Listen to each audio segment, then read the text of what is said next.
La libération de Roméo Langlois, annoncée par les FARC ce mercredi, semble tenir puisqu'on vient d'apprendre que le convoi, la mission humanitaire chargée de le récupérer est en route.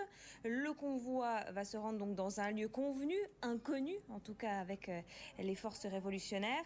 Et Roméo Langlois ne devrait pas dans la foulée retourner en France car le journaliste regagnerait Bogota a priori donc dans la soirée. Bogota là où il devrait même demain après-midi donner une conférence de presse. L'actualité politique en France avec le 3e conseil des ministres du nouveau gouvernement. Ce matin, beaucoup d'annonces à la sortie ou plutôt des confirmations, à commencer par l'éducation. Tout d'abord, l'allocation pour la rentrée va augmenter de 70 à 80 euros en fonction de l'âge de l'enfant. On va retrouver Esther Lefebvre qui était à l'Élysée. Les mesures du changement pour la rentrée scolaire étaient à l'ordre du jour de ce Conseil des ministres et en sortant, Vincent Peillon a confirmé que dans l'école élémentaire, il y aurait 1000 postes de plus dès cette rentrée 2012. Écoutez-le.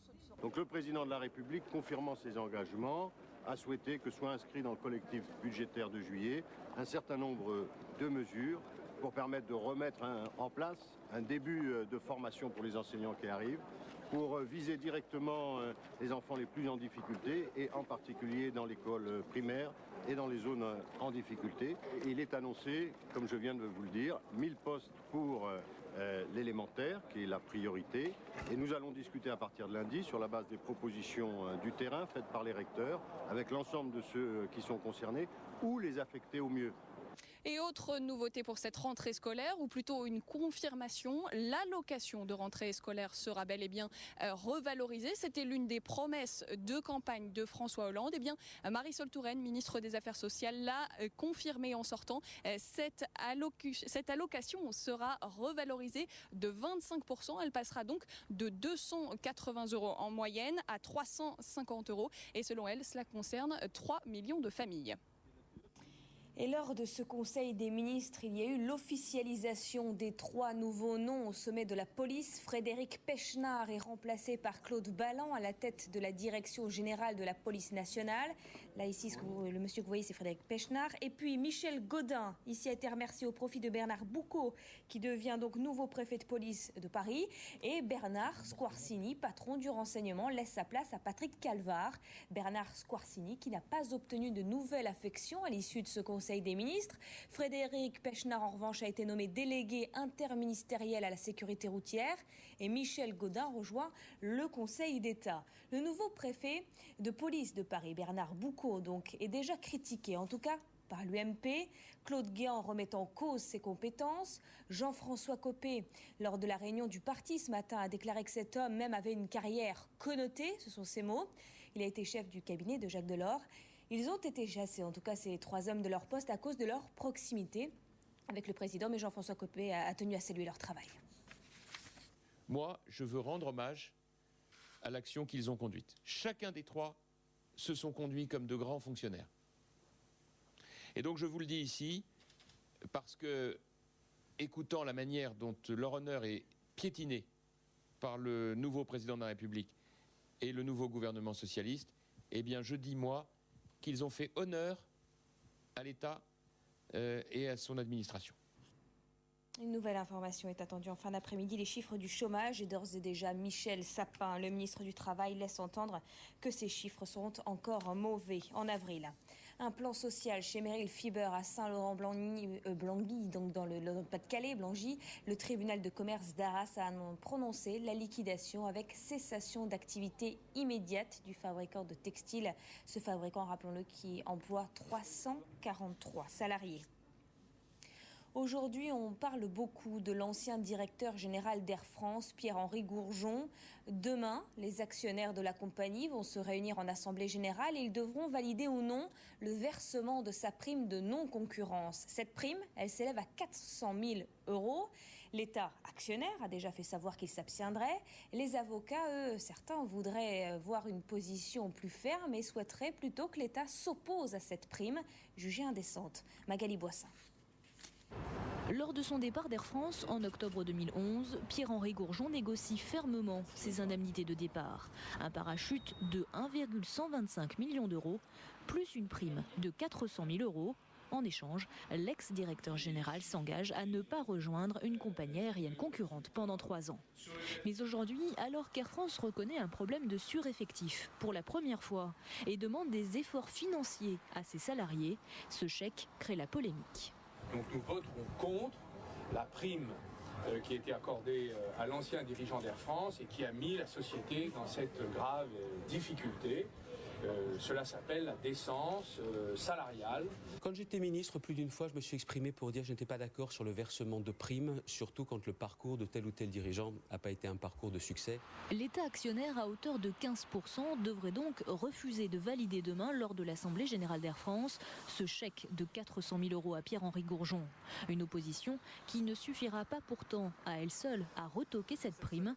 Selon la direction de la compagnie aérienne, les indemnités de départ de l'ancien directeur général ont déjà été versées il y a plusieurs mois. Seul Pierre-Henri Gourgeon pourrait décider de lui-même d'y renoncer. L'avertissement de la Cour des comptes, les magistrats financiers certifient avec cette réserve les comptes 2011 de l'État. La Cour appelle à une vigilance budgétaire accrue. Les sages qui confirment néanmoins les presque 91 milliards d'euros de déficit l'an passé. Direction à présent à l'Italie et la terre tremble encore là-bas. Il y a eu une quarantaine de secousses enregistrées cette nuit dans la zone d'Émilie-Romagne. Les secours, vous voyez ici, donc, qui ont fait cette découverte, ce miracle, cette femme qui est sortie vivante des combats à Modène. Le violent séisme d'hier a fait 17 morts et 350 blessés. 8000 personnes ont été évacuées. Il y a 10 jours, cette même région avait déjà été touchée par un tremblement de terre qui avait tué 6 personnes.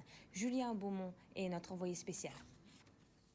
C'est un camp improvisé, à la va-vite. Des habitants qui se sont réfugiés ici hier soir. Un bout de pelouse sur un parking. Ce qui compte, c'est d'être le plus loin possible des bâtiments en cas de réplique. Eux se préparent à vivre plusieurs jours dehors. Ils ont déjà monté un coin douche, une cuisine, même la télé. Des voisins réunis pour résister ensemble au séisme. Chacun tente de se remonter le moral. Juste à côté, de nombreux immeubles menacent de s'effondrer. Les propriétaires viennent chercher quelques affaires. Que l'indispensable. Les pompiers sont stricts. Question de sécurité, car il faut faire le plus vite possible. De toute façon, il n'y a pas grand-chose à récupérer. Ça a été comme un checker dans l'appartement. Tout a été vidé. Il n'y a pas un meuble qui soit debout. Tout le mobilier est détruit. Toute la matinée, les secours ont continué les recherches dans les décombres de cette usine. Ils ont finalement retrouvé le dernier ouvrier disparu, sans vie. Le bilan s'alourdit, 17 morts dans ce deuxième tremblement de terre. Pour éviter le suraccident, les opérations de destruction ont commencé pour les immeubles les plus endommagés. Rien que cette nuit, nous avons ressenti une quarantaine de secousses. Des secousses qui fragilisent les bâtiments. Dans toute la région de Modène, le tissu industriel, mais aussi le patrimoine historique est en partie sinistré.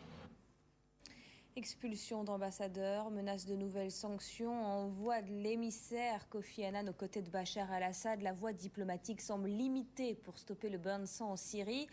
À tel point qu'ouvertement, le président français hier n'a pas exclu une opération militaire. Stéphanie Trouillard.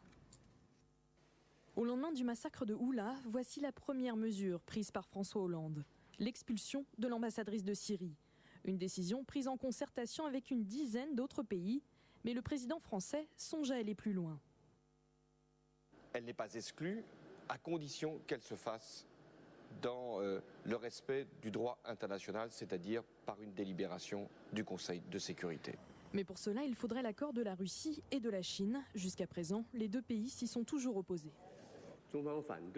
La Chine s'oppose à une intervention militaire et ne soutient pas un changement de régime. Le meilleur moyen de résoudre la crise syrienne est toujours de soutenir les efforts de médiation de Kofi Annan. Aux États-Unis également, une nouvelle aventure militaire au Moyen-Orient est peu envisageable à quelques mois des élections présidentielles.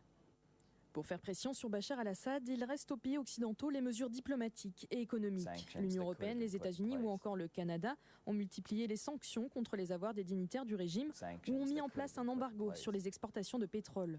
Le problème reste que de nombreux pays ne les appliquent pas, comme la Russie ou la Chine. Ce sera tout l'enjeu de la visite de Vladimir Poutine vendredi à Paris. François Hollande compte bien le convaincre d'adopter des sanctions plus fortes, avec par exemple la saisie de la Cour pénale internationale, comme l'a évoqué Laurent Fabius.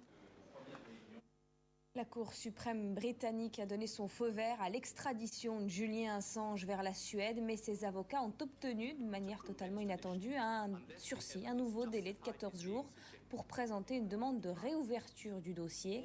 La justice suédoise, on le rappelle, veut entendre le fondateur de Wikileaks dans une affaire de viol et d'agression sexuelle. L'actualité sportive de ce mercredi maintenant avec Roland Garros, bien sûr toujours c'est le deuxième tour qui débute aujourd'hui et ça va forcément se compliquer. Déjà le Serbe Novak Djokovic s'est qualifié pour le troisième tour, un succès sans briller contre le Slovaque Blaž Kagvić, donc en 3-7, 6-0, 6-4, 6-4. Autre tête d'affiche porte d'Auteuil cet après-midi, il y aura Roger Federer et puis côté français, il y aura Jo-Wilfried Tsonga qui sera sur les cours. Direction maintenant le soleil du Touquet dans le Pas-de-Calais pour terminer ce journal. Les 23 Bleus et leur encadrement posé ici pour la photo officielle pour l'Euro. Cet Euro qui débute dans moins de 2 semaines maintenant pour la France. Les joueurs sont en stage et poursuivent leur préparation. Demain, ils affrontent la Serbie à Reims. Un nouveau match de préparation, rappelons-le, après la victoire de justesse face à l'Islande dimanche. Une rencontre bien sûr à suivre sur TF1. À 21h sur LCI, la suite, un coup d'œil sur notre temps qui se gâte. Et puis Valérie Expert, ensuite c'est Choisissez votre camp.